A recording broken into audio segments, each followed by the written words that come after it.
On va donc parler du ventricule droit dans le syndrome d'hypoplasie du ventricule gauche. Et avant de parler de ça, on va faire quelques petits mots d'épidémiologie pour voir à quelle population on s'adresse. Globalement, voici le registre Euro4. Donc, il s'agit des cas incidents en Europe. En bleu, les cas incidents pour l'ensemble des cas. En vert, les interruptions médicales de grossesse. Et en noir, les patients nés vivants. Comme on peut voir, l'incidence est aux alentours de 2,5 à 3 patients pour 10 000 cas de naissance par pays. Et puis, comme on peut le remarquer, avant l'année 2012-2013, on voit qu'il y avait globalement moins d'interruptions médicales de grossesse que de cas nés vivants. Et puis, progressivement, la courbe s'est un petit peu inversée et on constate actuellement en Europe plus d'interruptions médicales de grossesse pour les hypo-VG que de cas nés vivants. Et en fait, on peut regarder de manière un peu plus précise ce qui se passe sur le registre suédois qui est exhaustif. Vous voyez, donc avant 1993, il n'y avait pas de chirurgie de Norwood, donc tous les patients décédés. Et puis donc entre 1993 et 2000, il y avait à peu près 20% d'interruptions médicales de grossesse, 40% d'accompagnement et donc 40% de ces enfants-là qui bénéficiaient donc de la stratégie de prise en charge de Norwood. Et puis l'évolution du diagnostic anténatal et l'évolution éventuellement des mœurs, ça fait que donc, sur la période 2000-2010, maintenant globalement il y a à peu près 70% de ces enfants qui sont soit accompagnés, soit interruption médicale donc anténatale, et à peu près 30% de ces enfants-là qui bénéficient donc d'une intervention, en tout cas d'un programme de Norwood. Donc nous, globalement, en France, pour à peu près 650 000 naissances annuelles, ça représente globalement entre 80 et 100 enfants qui naissent sur le territoire chaque année avec un hypo-VG. On regarde, donc le sujet c'est bien évidemment le ventricule droit, mais il faut globalement reparler un petit peu très brièvement des courbes de mortalité. Hein. C'est extrêmement hétérogène au sein de la littérature. Il y a même certains papiers, c'est plutôt de la propagande. Là, je vous ai mis ce qui me paraît le plus honnête. Globalement, en vert, la mortalité globale, en bleu, interstage 1-2 et en rouge, interstage, donc jusqu'au troisième temps. Globalement, ce qu'on retient, c'est à peu près, à l'heure actuelle, à peu près 50% de survie de ces enfants jusqu'à l'âge d'1 an. Et après, sur les modèles un petit peu prédictifs, et ils prennent beaucoup de pincettes lorsqu'ils évoquent ça, on estime que tous les enfants qui arrivent à survivre jusqu'à l'âge d'1 an, on va dire que 50% d'entre eux opérés dans des centres qui sont spécialisés, qui ont un programme spécifique pour le Norwood, atteindront l'âge adulte. Donc nous, si on se réfère un petit peu à notre population, on va dire 80 enfants qui naissent par an, 40 qui survivent jusqu'à l'âge d'1 an, 30 on va dire, et donc allez, peut-être une quinzaine qui, naissant à l'heure d'aujourd'hui, atteindra potentiellement l'âge adulte. Et ce qui est intéressant de mettre en perspective, c'est aussi pour le coût pour la société. Combien est-ce que ça coûte de prendre en charge un enfant qui a une hypoplasie du ventricule gauche? Globalement, nous, on n'a pas d'études médico-économiques en France, mais il y a les études médico-économiques aux États-Unis, et donc il est estimé qu'une prise en charge pour une palliation de Norwood bien conduite, c'est à peu près 700 000 $ lorsque ça fonctionne bien. Et puis, vous savez, aux États-Unis, ils ont bien évidemment les programmes de transplantation, quel que soit l'âge de l'enfant. Et puis finalement, lorsque à tout moment la palliation de Norwood ne fonctionne pas et qu'il y a un programme de transplantation, alors là, à ce moment-là, le coût pour les assurances privées américaines est supérieur à 3 millions de $. Quand on met en balance par rapport à une chirurgie pour une cardiopathie congénitale estimée comme modérée, où c'est à peu près 50 000 $ par enfant. Donc une fois qu'on a dit ça, 2-3 mots d'anatomie, mais je ne rentrerai pas dans les détails. Lucille en a déjà bien parlé. Globalement, vous savez qu'on dit que c'est le syndrome d'hypoplasie du cœur gauche. Il y a bien évidemment tout un phénotype. Je ne vais pas rentrer dans les détails, mais globalement, par exemple, le rétrécissement mitral et rétrécissement aortique, pour lequel on peut discuter éventuellement de temps en temps des réparations biventriculaires, je ne vais pas l'évoquer. On va juste faire le distinguo clair, parce que c'est un distinguo très marqué au sein de la littérature, entre les hypo-VG qui sont dits donc slit-like, donc avec une quasi-absence de cavité ventriculaire, et puis les pitch-like, donc avec une cavité ventriculaire gauche éventuellement sous pression. Et pourquoi est-ce que je fais ce distinguo-là? Parce que là, c'est l'unanimité dans l'ensemble des cohortes publiées. Il y a une réelle distinction concernant la survie, avec une survie moins importante pour les hypoplasies du ventricule gauche de type pitch-like. Donc, lorsque l'on regarde ça, bien évidemment, la question c'est quels sont les ventricules droits qui vont défaillir, et est-ce qu'on a un moyen, nous, de monitorer ces enfants-là et de réussir à savoir qui va défaillir plus précocement que d'autres. Et donc, dans cette étude-là, ce qui est assez intéressant, c'est de voir que dès le début, en fait, et quelle que soit la stratégie d'intervention, que ce soit un Norwood classique, un Norwood hybride, eh bien, on voit que ces enfants-là prennent deux trajectoires différentes. En bleu, il y a les enfants qui vont réussir à aboutir au troisième stage de Norwood, et en rouge, c'est les enfants qui vont soit décéder, soit rencontrer la transplantation cardiaque. Et donc, ce que l'on voit, c'est que dès le début et dès les mesures simplement échographiques, eh bien, il y a une dilatation du ventricule droit qui est extrêmement marquée pour ces enfants-là. Et un des autres marqueurs, qui sont des marqueurs globalement pas très compliqués, ici il s'agit du marqueur de la FAC du ventricule droit, on voit que la dysfonction est extrêmement précoce, et que globalement, à partir du moment où le ventricule droit va commencer à défaillir, eh bien, de manière irrémédiable, ces enfants-là vont rencontrer l'outcome, donc mortalité ou transplantation. Et donc, à partir du moment où on comprend que le ventricule droit va défaillir, on se pose la question de pourquoi est-ce qu'il va défaillir. Et donc, lorsque l'on regarde les études histologiques, ce qui est assez intéressant, donc sur la gauche, il s'agit de ventricules droits donc systémiques qui ont été opérés au bout de plusieurs années, qui ont dépassé les différents stades. Et en fait, ce que l'on remarque, c'est qu'il y a ces lésions sous-endocardiques, ischémiques, de fibrose qui sont présents et qui sont présents de manière beaucoup plus importante dès lors que le ventricule droit est épaissi, comme on le voit ici sur l'image A. Et donc, la question que je me suis posée, c'est donc très probablement qu'il s'agit en fait du parcours de soins, de la chirurgie, etc., qui fait que en fait ces ventricules droits vont être ischémiés. Et bien en fait la réponse est non, parce que lorsque j'ai retrouvé donc sur cette cohorte donc de 1992 où Norwood a d'ailleurs participé, en fait il s'agit d'enfants qui n'ont pas été opérés, qui sont tous décédés à peu près avec une médiane d'âge aux alentours de 4 ans. Et en fait lorsqu'on regarde ces coupes histologiques, on voit que très tôt, en fait, il y a ces lésions d'ischémie, de fibrose et de calcification du ventricule droit. D'accord ? Et en fait, de manière intéressante au sein de cette étude, qu'est-ce que l'on remarque ? Eh bien, on aurait pu se dire que ça serait éventuellement l'hypo-VG de type pitch-like qui aurait le plus de lésions ventriculaires. Et en fait, globalement, non. Les lésions sous-endocardiques et myocardiques sont distribuées de manière indifférenciée entre les différents sous-types, en tout cas pour le ventricule droit. Bien évidemment, pour le ventricule gauche, il y a beaucoup plus de fibrose au niveau du ventricule gauche, mais il ne s'agit pas de la problématique là.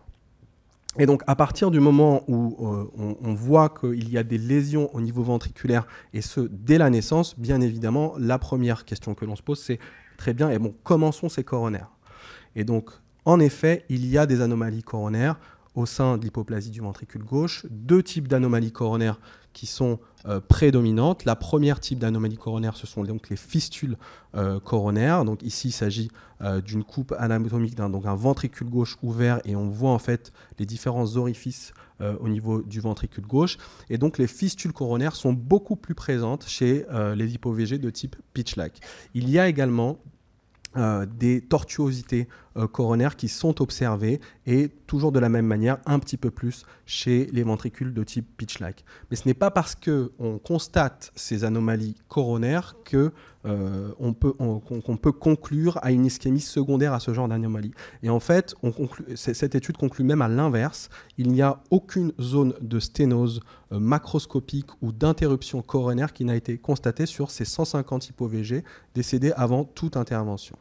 Et donc, c'est intéressant de constater qu'il y a des lésions de manière complètement indifférenciée selon les différents types d'hypo-VG au niveau du ventricule droit. Certes, il y a certaines anomalies coronaires un petit peu prédominantes chez les pitch-like, et très probablement le fait que les coronaires sont vascularisés en majorité en systole dans cette anomalie-là va rentrer en compte, et notamment dans la création de ces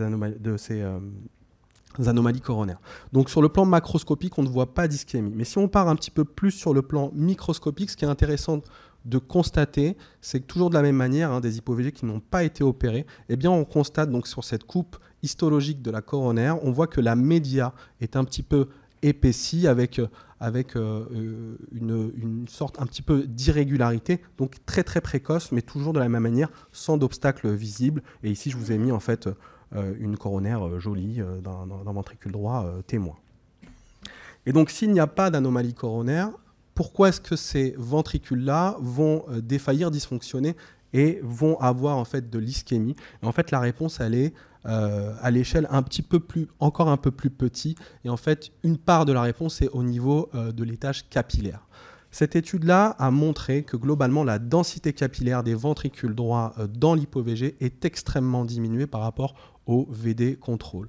En fait, comme vous le voyez ici, il s'agit d'une coupe avec donc les différents capillaires qui sont représentés ici, et ils ont fait une représentation des différents capillaires sur leur schéma de droite. Et en fait, ils ont pris des contrôles, et la méthodologie est assez simple. Ils se sont posé la question, quel que soit l'endroit où il existe un myocyte, quelle est la distance pour la vascularisation capillaire? Et de manière systématique, la distance d'un myocyte pris de manière aléatoire pour la vascularisation capillaire était nettement supérieure dans les hypovégés que dans les ventricules droits classiques. Donc une des réponses se trouve probablement dans la densité des capillaires. Et puis une fois qu'on a regardé un petit peu les coronaires, la densité capillaire, il est intéressant quand même de se poser la question sur la qualité de ce myocarde-là. Et en fait, lorsque l'on regarde l'organisation des fibres myocardiques, donc sur la gauche d'un ventricule droit, eh bien, on voit bien que l'organisation est... Donc, il y a une part de désorganisation importante en comparaison à un ventricule droit, pas dans le cadre d'un hypovégé. Et ici, il s'agissait en fait d'une cohorte d'enfants d'hypovégé. Donc certains, et la plupart étaient opérés, donc le plus jeune est décédé à l'âge de 6 jours et l'autre à 10 mois. Donc on peut se poser la question en se demandant est-ce que c'est quelque chose d'acquis ou quelque chose d'inné, j'ai envie de dire, de présent dès la naissance. En tout cas, une chose est sûre, c'est que la qualité des fibres myocardiques est fortement altérée. Et de la même manière, si on regarde la matrice extracellulaire, eh bien également la matrice extracellulaire est appauvrie chez l'hypoplasie du ventricule, donc sur le VD de l'hypoplasie du ventricule gauche. Ici, il s'agit d'une coupe histologique avec une immunohistochimie sur les fibres de collagène, et on voit qu'en fait, globalement, les fibres de collagène sont assez pauvres en comparaison à un ventricule droit normal. Mais de manière intéressante, lorsqu'on va encore un petit peu plus dans le détail, on voit, donc, avec ces images de microscopie électronique en balayage, on voit qu'il n'y a pas de moins bonne qualité en termes de ces fibres de collagène. Donc, pas de problématique sur la synthèse de la matrice extracellulaire, mais probablement une problématique sur la quantité de matrice nécessaire au bon fonctionnement, à cet échafaudage pour la bonne contraction de ce ventricule droit. Et donc, quand je suis arrivé là, je me suis demandé, globalement, qu'est-ce qui existe, d'où est-ce que l'on part globalement? Est-ce que toutes ces études, toutes ces choses que l'on voit, c'est vraiment uniquement la conséquence de la prise en charge, de la chirurgie, des inotropes, etc., etc. Ou est-ce que dès le début, on part en fait avec un ventricule droit très particulier et pour qui le chronomètre est mis pour la défaillance? Et en fait, on commence à avoir certaines de ces réponses-là avec les nouvelles techniques d'imagerie, et notamment les techniques de strain, où, premier constat, clairement, par rapport à un ventricule droit normal, ici donc fœtal, on voit qu'il y a une altération du strain chez les hypovégés, avec donc, par exemple ici donc, moins 18 pour le strain global pour ce ventricule droit.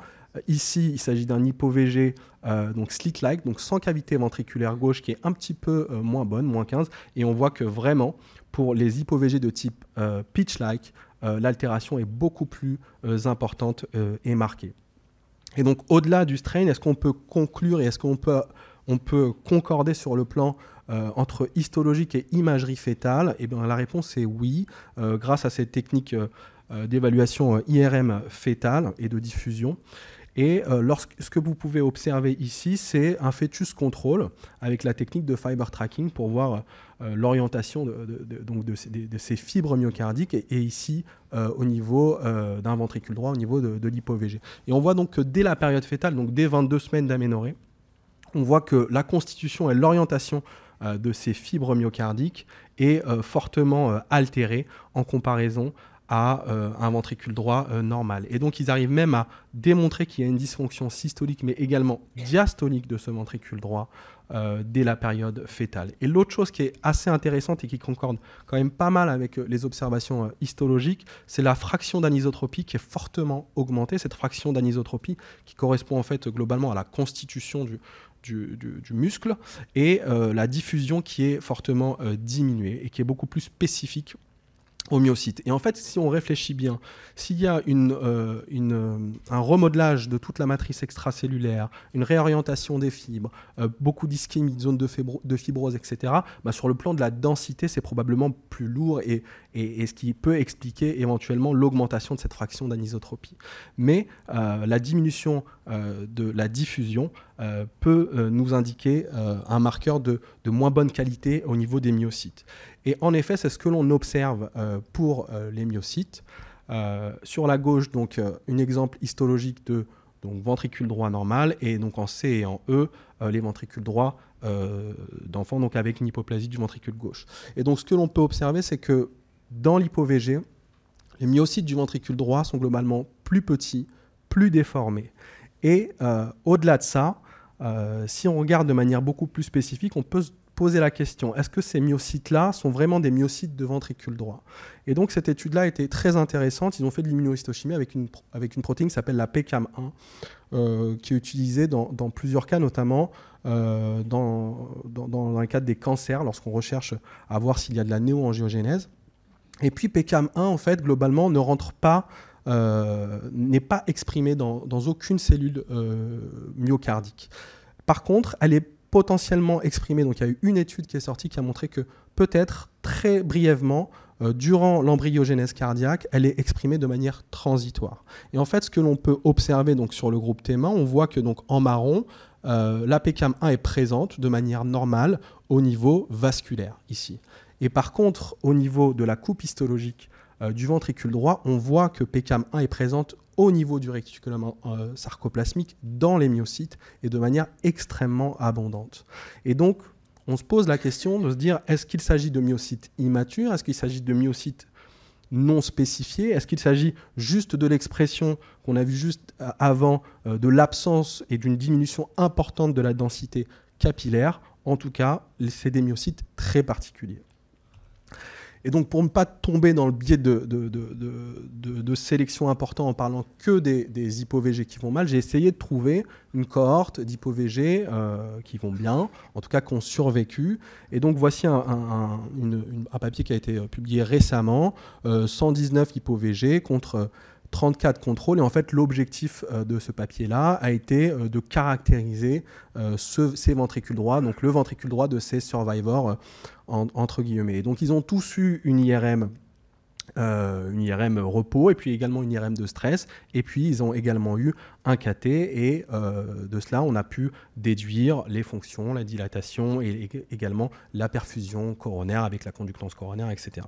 Et donc, le premier constat, et qui est un constat assez intéressant, en tout cas pour ces Norwood survivants, la première chose, c'est que il y a encore de la vasoréactivité coronaire et au niveau du ventricule pour ces enfants-là. Comme on peut observer sur la gauche, on voit ici la conductance coronaire par rapport à la saturation. Et donc, comme on peut l'observer, il y a une évolution inversement proportionnelle de la conductance coronaire par rapport à la saturation. Donc, on comprend bien que moins bonne est la saturation, plus on aura de vasodilatation coronaire. Donc il y a un certain degré d'adaptation pour ces enfants-là, malgré tout ce qu'on a évoqué juste avant, l'épaississement de la média, les capillaires, etc., etc. Et de la même manière, le ventricule droit a aussi un certain degré d'adaptation selon la concentration en oxygène, bien évidemment plus dilatée sur les enfants un peu plus hypoxiques.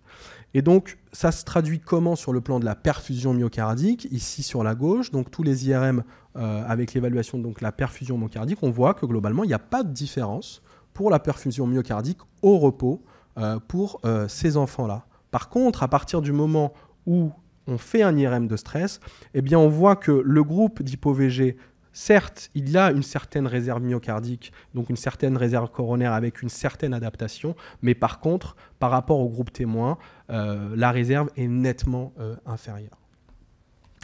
Et donc je vais conclure par quels sont parmi ce groupe de survivants les bons et les mauvais candidats pour essayer un petit peu de conclure et de tirer des leçons sur la prise en charge de ces enfants-là.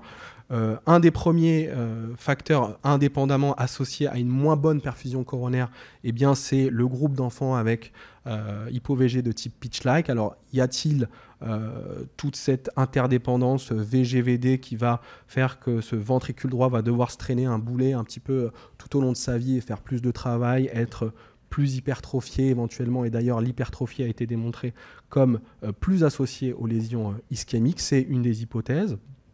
L'autre paramètre qui était intéressant, c'était que les enfants qui présentaient une moins bonne perfusion coronaire étaient ceux pour lesquels la DCPT avait été faite le plus tardivement. Et donc, on peut se poser la question du retentissement, du temps d'hypoxie. Est-ce que plus les enfants ont un temps d'hypoxie important, plus, par exemple, on peut se dire que la viscosité sanguine va augmenter et que donc, peut-être que la vascularisation et donc la distribution d'oxygène au niveau de ces capillaires qui sont déjà fortement diminués va être un petit peu plus difficile.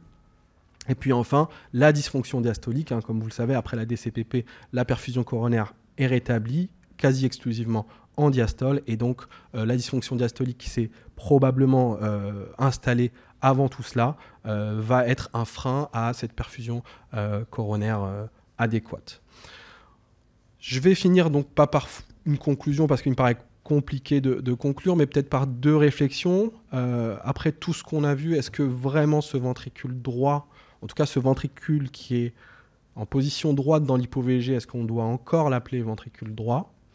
Je ne sais pas. Je vous pose cette question. Et puis, en 2024 et à l'heure actuelle et au vu de ces très nombreuses études, est-ce qu'on peut encore, bien évidemment, il y a syndrome d'hypoplasie du ventricule gauche, mais on a vraiment l'impression que chaque patient est unique. Et pour faire un petit clin d'œil au séminaire de l'année dernière, est-ce qu'il ne s'agit pas d'enfants qui devraient vraiment bénéficier de l'intelligence artificielle et de ces modèles prédictifs de manière extrêmement précise, avec beaucoup de données à récupérer pour réussir justement à faire ces projets-là.